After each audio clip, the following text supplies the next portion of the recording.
My name is Rachel Morrison, and I'm sitting in a mahogany-paneled conference room watching my older brother Marcus perform what he thinks is his greatest triumph. He's got our mother on one side, our Aunt Patricia on the other, and 12 other family members arranged around the table like he's holding court. He's wearing a custom suit that cost more than most people's monthly salary, and his wife Vanessa keeps touching his arm like he's already royalty. I'm in the corner chair, the one near the door, where I've always been placed at family gatherings. If you've ever been the family scapegoat while watching the golden child take credit for everything, hit that like button and subscribe right now. You're not going to want to miss what happened next. 4 years ago, when Grandpa Thomas was diagnosed with stage 3 lung cancer, everything changed in our family. Not because we rallied together.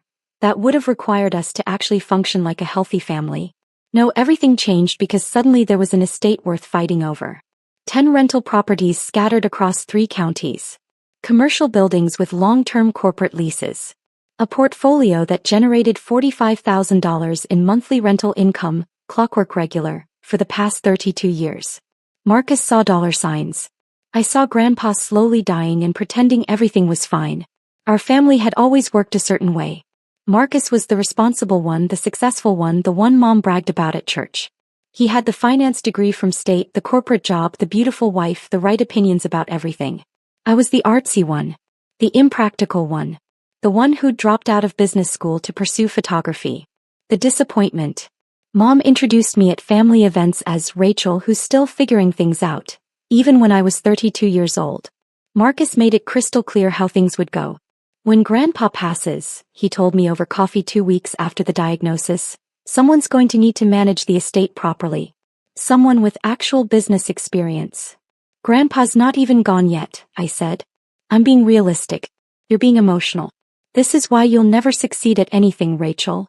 I didn't argue. I learned years ago that arguing with Marcus was like arguing with a brick wall, except the brick wall eventually stopped talking. Instead, I visited Grandpa 3 times a week, then 5 times a week, then basically every day as the cancer progressed. We'd sit in his small house, the one property he'd kept for himself, refusing to rent it out, and he'd tell me stories about building his empire.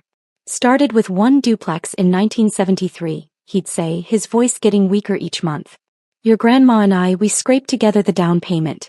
I did all the repairs myself. Learned plumbing from a library book, if you can believe it. I believe it, I said, adjusting his oxygen cannula. You never did anything halfway. Marcus came by yesterday, Grandpa said one afternoon in March, 6 months after diagnosis. Spent 40 minutes talking about property management software and tax optimization strategies. That sounds like Marcus. Didn't ask me how I was feeling. Didn't ask about the treatments. Grandpa's eyes, still sharp despite everything, fixed on me. You know what he did ask? What? If I'd updated my will recently. I felt something cold settle in my stomach. Grandpa. I'm not a fool, Rachel.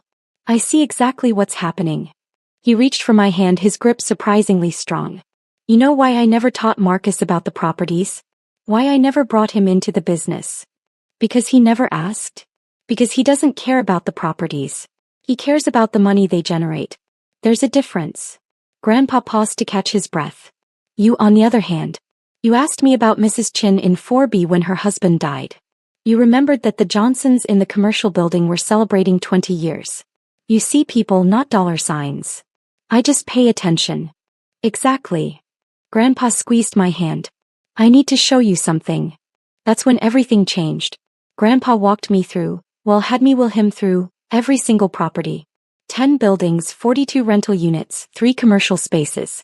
He introduced me to every tenant, showed me where he kept the spare keys, explained which contractors were reliable and which ones would rob you blind. This furnace is original to 1987, he'd say. Needs replacing next year, probably $15,000. This roof's got another 5 years if we're lucky. Mrs. Rodriguez in 2A, she's never late on rent, but her daughter's going through a divorce. Might need some grace in a few months. I took notes. Hundreds of pages of notes. I photographed everything, learned the systems, memorized the details. Marcus never knew. Nobody knew. They thought I was just visiting my dying grandfather, being the emotional, impractical one who couldn't face reality. Rachel, Grandpa said one night for months before he died. I'm going to do something and I need you to trust me. Of course.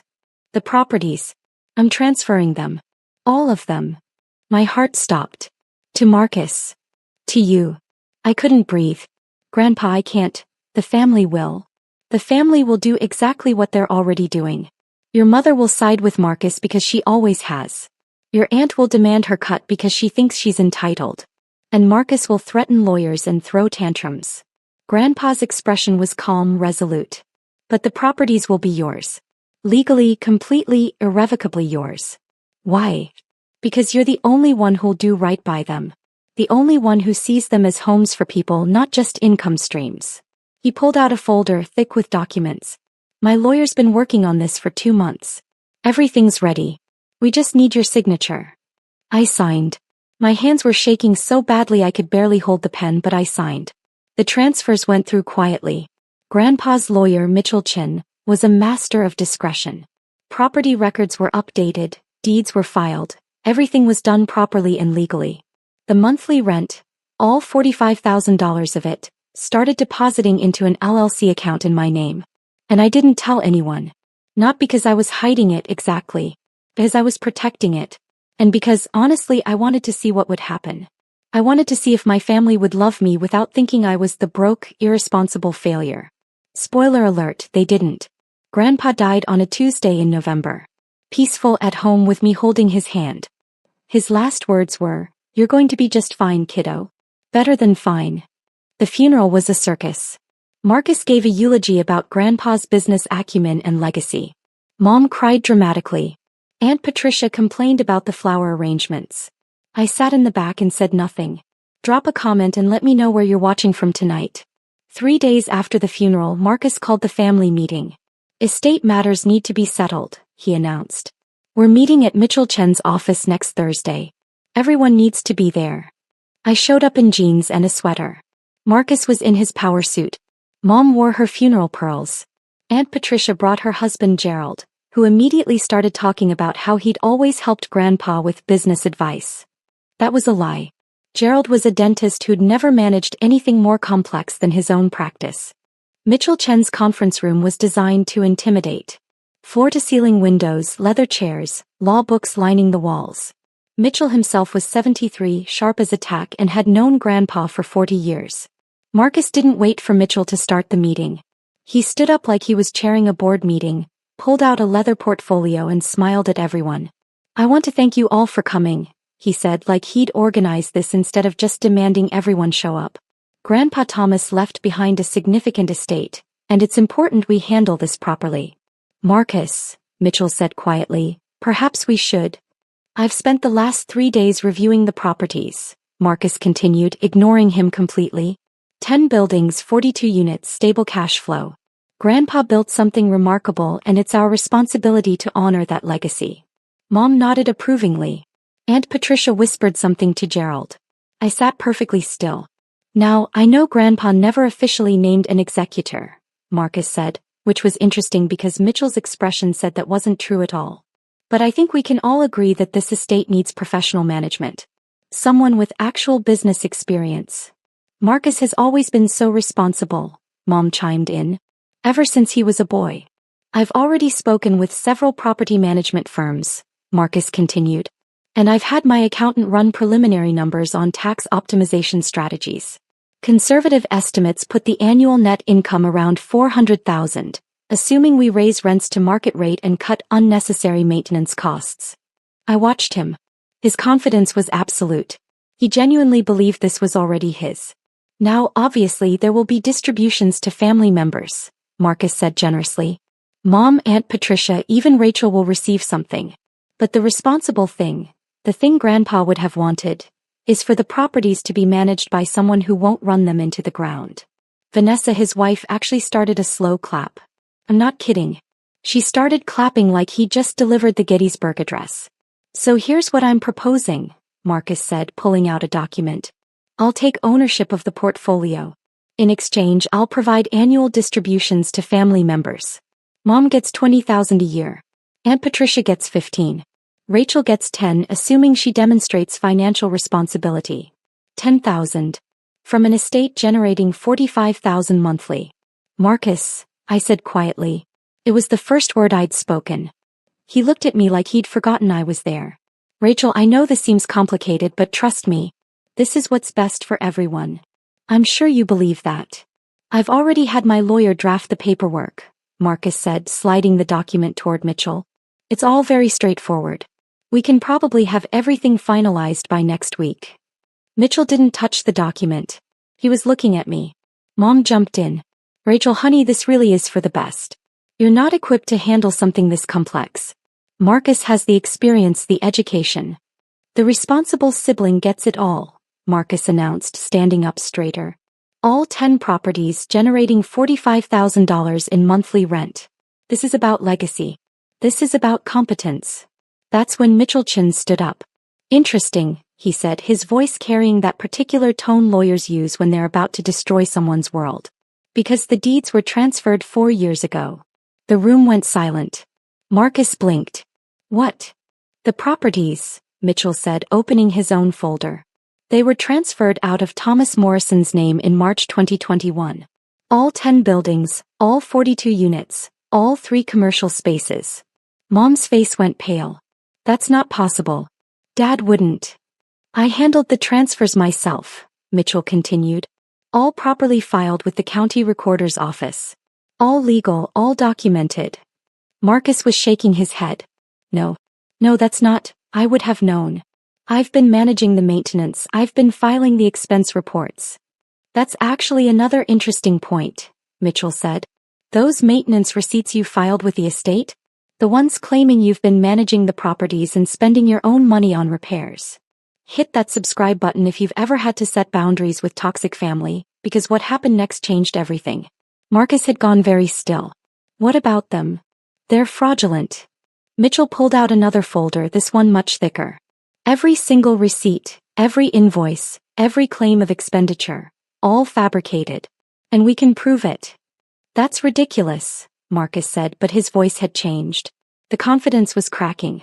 I have documentation. You have fabricated documentation, Mitchell corrected. For example, this receipt claiming you spent $12,000 on a new HVAC system for the property on Maple Street. The actual HVAC company has no record of that work. Because it never happened. I must have used a different. Or this one. $8,000 for roof repairs on the commercial building downtown. Except the roofing company you supposedly used went out of business in 2019. 2 years before this receipt is dated. Aunt Patricia stood up. Mitchell, surely there's some misunderstanding. There's no misunderstanding. Over the past 4 years, Marcus has filed approximately $173,000 in fraudulent maintenance claims against the estate. Mom actually gasped. Marcus, tell him that's not true. But Marcus wasn't looking at Mom. He was looking at me. And I saw the exact moment he realized. He breathed. You knew. You've known the whole time. I met his eyes. I didn't know about the fake receipts. That's a nice touch though. Really creative. The properties are yours? Vanessa said, her voice climbing. Since when? Since March 2021, I said calmly. Grandpa transferred them to me 4 months before he died. Every single one. That's not legal, Marcus said desperately. He wasn't in his right mind, he was dying, it was undue influence. He was completely competent, Mitchell said. I have medical documentation from 3 separate doctors confirming his mental capacity at the time of transfer. I also have video recording of the signing, which was witnessed by 2 independent parties who had no relationship to the family. I pulled out my own folder. I'd been holding it in my lap the whole time. But here's the thing, Marcus, I said, sliding it across the table. While you were filing fake maintenance receipts, I was actually maintaining the properties. With my own money. Money from the rental income that's been legally mine for 4 years. The folder hit the table with a satisfying thud. Marcus opened it with shaking hands. That's every repair, every upgrade, every legitimate expense, I said. The furnace at the Maple Street property, that's page 12. I replaced it last year for $16,000. The commercial building roof? Page 37. $22,000 completed 6 months ago. Mrs. Rodriguez's broken water heater? Page 53. Emergency repair 24-hour turnaround, because she has 3 kids and it was January. Marcus was flipping through the pages, his face getting redder with each one. All documented. All legitimate. All paid for from the rental income that you thought should be yours. I leaned back in my chair. You want to talk about responsible management, Marcus? I've been responsible. You've been filing fake receipts and planning to evict tenants to raise rents. You had no right, Mom said, her voice shaking. Rachel, your grandfather wouldn't have wanted this. Family doesn't. Family doesn't what, Mom? I turned to her. Family doesn't lie? Family doesn't fabricate documents? Family doesn't try to steal from each other. You manipulated a dying man, Aunt Patricia accused. I visited a dying man, I corrected. 3 times a week, then 5 times a week, then every single day. I held his hand through chemo. I learned about his tenants, his properties, his life's work. Where were you, Aunt Patricia? Where were you, Marcus? This isn't fair, Vanessa said. Marcus has been planning. He left his job. He was going to manage these properties full-time. He left his job. I looked at Marcus.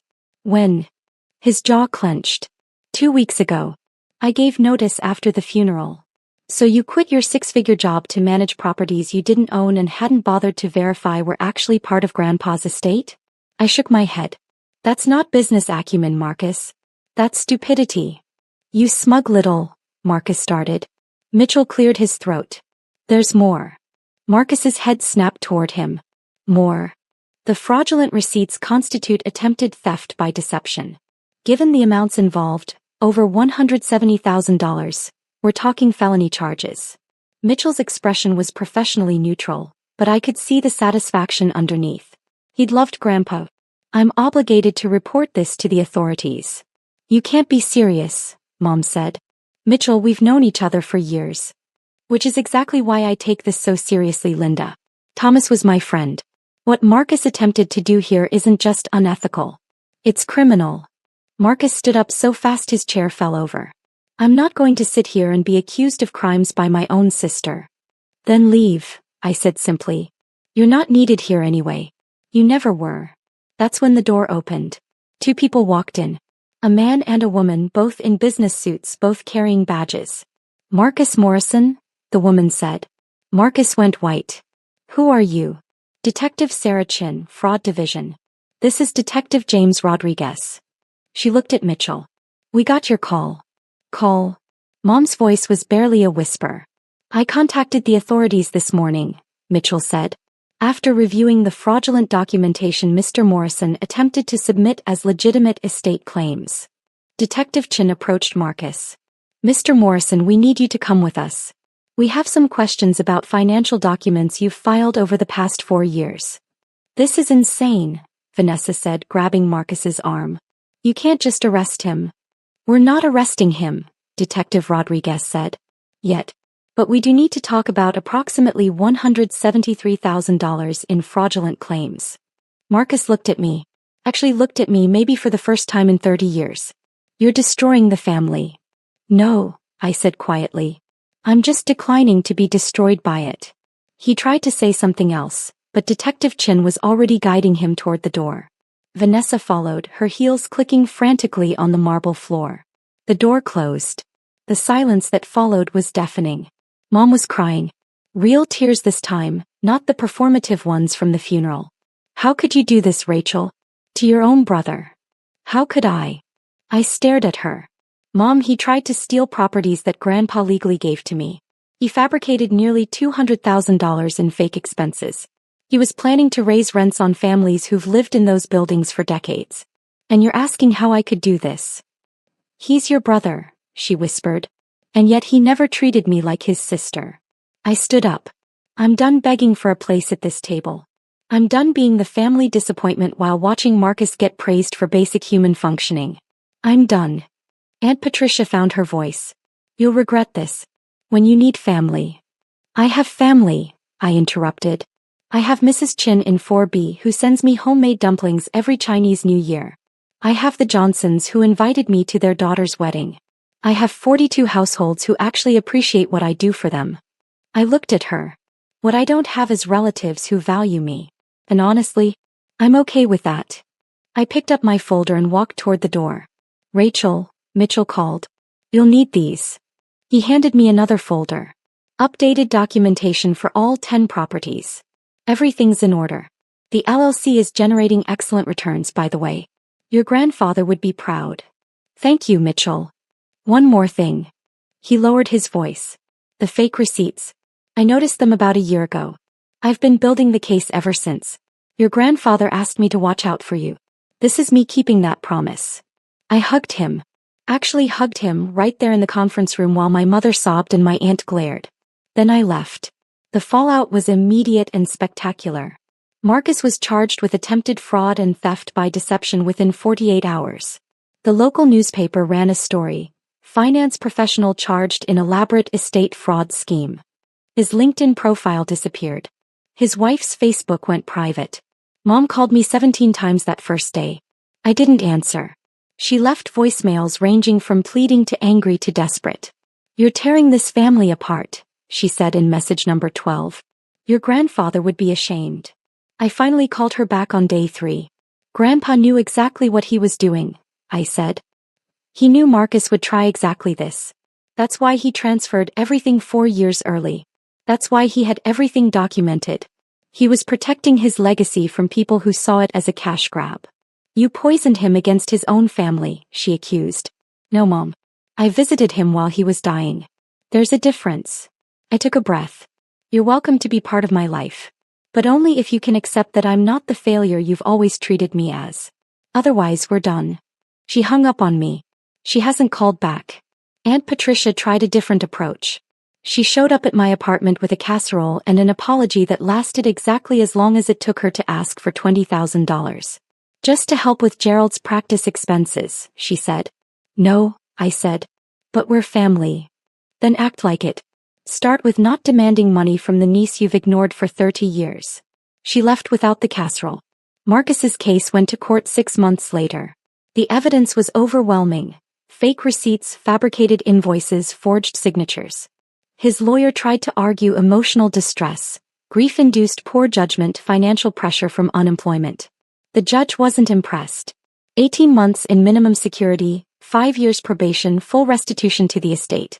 The sentence was delivered on a Tuesday. I wasn't there, but Mitchell called me immediately after.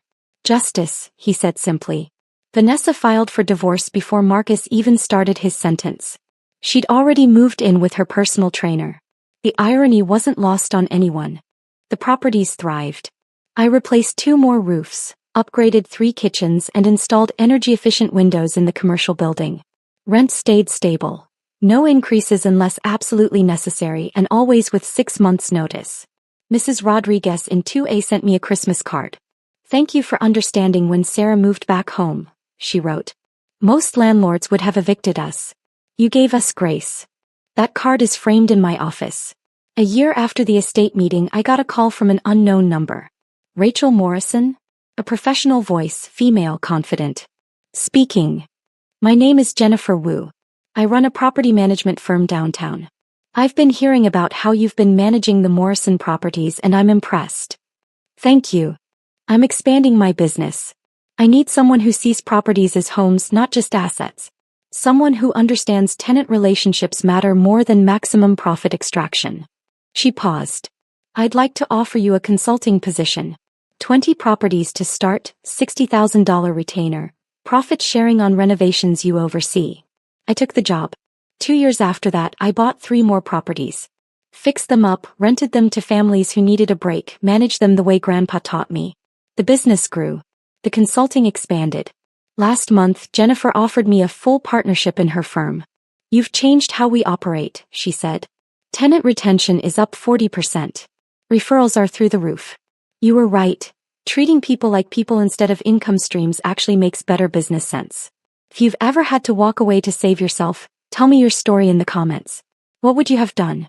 3 years after the estate meeting, I was having coffee at the property on Maple Street. I'd converted the ground floor unit into a community room for tenants. When someone knocked on the window, it was Mom. She looked older. Tired. She was carrying a single shopping bag and wearing a coat I recognized from 5 years ago. I unlocked the door. I don't want money, she said immediately. Okay. Marcus gets out in 6 months. Parole hearing next week. I know. She looked around the community room. New paint, comfortable furniture. A bulletin board covered in tenant announcements and kids' artwork. This is nice.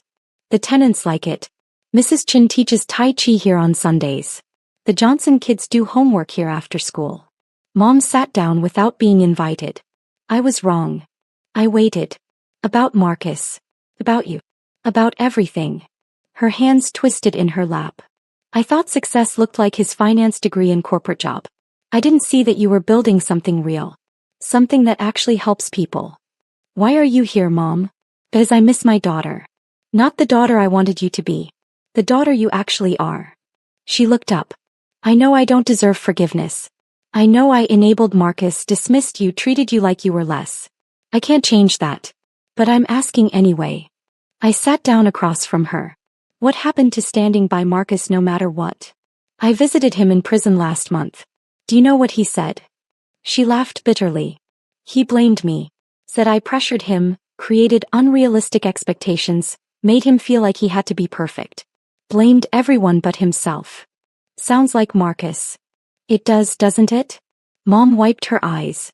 I spent 3 years defending him, alienating everyone, insisting you were the problem.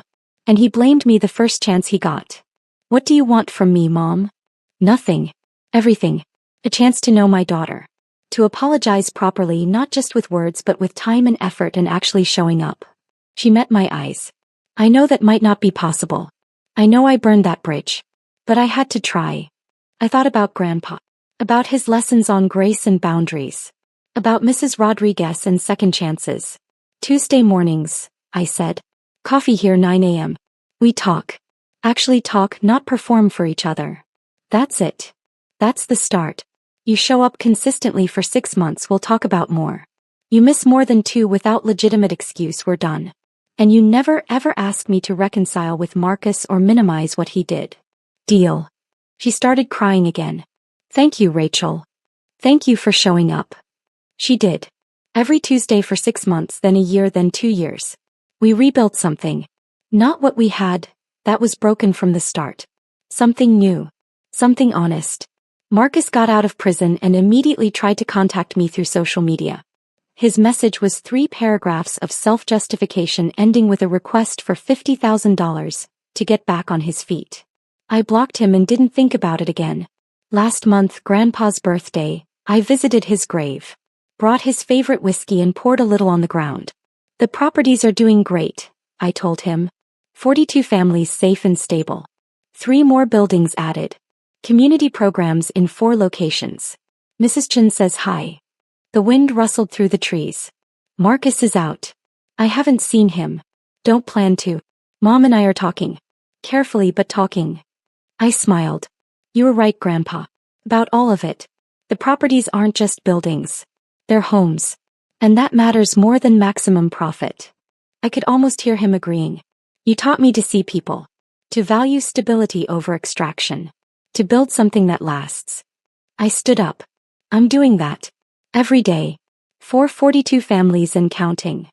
The sun was setting, casting everything in gold. Thank you, I said.